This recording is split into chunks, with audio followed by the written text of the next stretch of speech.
So once again welcome back to CS rocks. എല്ലാവർക്കും സുഖമെന്ന് വിചാരിക്കുന്നു. ബിഗ് ബോസിന്റെ മറ്റൊരു അപ്ഡേറ്റുമായിട്ടാണ് വന്നിട്ടുള്ളത്. അതായത് തലേണ മന്ത്ര ടാസ്ക് അത് മൊത്തത്തിൽ കൊളാക്കി തന്നെ പറയാം. ശ്രീതു അമ്മ വന്നിട്ട് പോയ പിന്നെ കുറച്ച് കളിയിൽ കുറച്ച് ഇൻവോൾവ്മെന്റ് കൂട്ടുക, അല്ലെങ്കിൽ കുറച്ച് ഇൻവോൾവ് ആയിട്ട് കുറച്ച് ഒച്ചപ്പാടും നല്ല ആക്റ്റീവായി നിൽക്കാൻ ശ്രമിക്കുകയാന്ന് തോന്നുന്നു. കുറെ മണ്ടത്തരങ്ങൾ ചെയ്തു കൂട്ടുന്നുണ്ട്.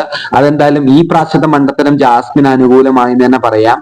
എന്താന്ന് വെച്ച് കഴിഞ്ഞാൽ ബിഗ് ബോസ് തന്നെ പറഞ്ഞിട്ടുണ്ടായിരുന്നു, നിങ്ങൾ കളിക്കുമ്പോൾ നിങ്ങളുടെ കാര്യം വേണം ആദ്യം ശ്രദ്ധിക്കാൻ, പിന്നെ ഇത് നിങ്ങളുടെ കുരുട്ടുബുദ്ധി എന്ത് വേണം ഉപയോഗിച്ച് നിങ്ങൾക്ക് പോയിന്റ് കിട്ടുന്ന പോലെ ചെയ്യാമെന്നാണ് ബിഗ് ബോസ് പറഞ്ഞിട്ടുണ്ടായിരുന്നത്.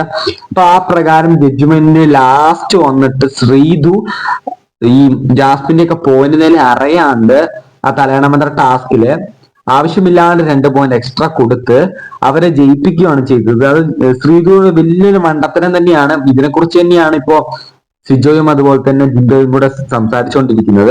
അത് മാത്രമല്ല, ജാസ്മിൻ പറയുന്ന മറ്റൊരു കാര്യം എന്ന് പറഞ്ഞു കഴിഞ്ഞാൽ ജിൻഡോ ഭയങ്കര മൈൻഡ് ഗെയിമറാണ്, ഭയങ്കര ഗെയിം കളിക്കാന്നൊക്കെയാണ് ജിൻഡോന്റെ ഒരു വിശ്വാസം. പക്ഷെ ജിൻഡോയ്ക്ക് സത്യം പറഞ്ഞാൽ ജിൻഡോയ്ക്ക് പുറത്ത് വെറും ഊളയായിരിക്കും. ജിൻഡോയ്ക്ക് ഒരു റീച്ചും ഇല്ലാന്നാണ് എനിക്ക് തോന്നുന്നത് എന്നൊക്കെയാണ് ഈ ജാസ്മിൻ അവിടെ സംസാരിച്ചുകൊണ്ടിരിക്കുന്നത്.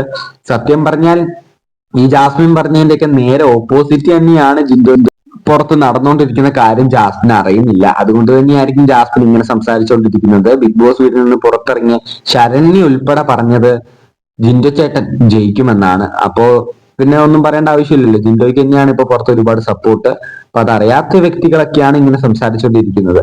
ഇതുപോലത്തെ ബിഗ് ബോസ് അപ്ഡേറ്റ്സിനും മറക്കാണ്ട് ചാനൽ സബ്സ്ക്രൈബ് ചെയ്യുക.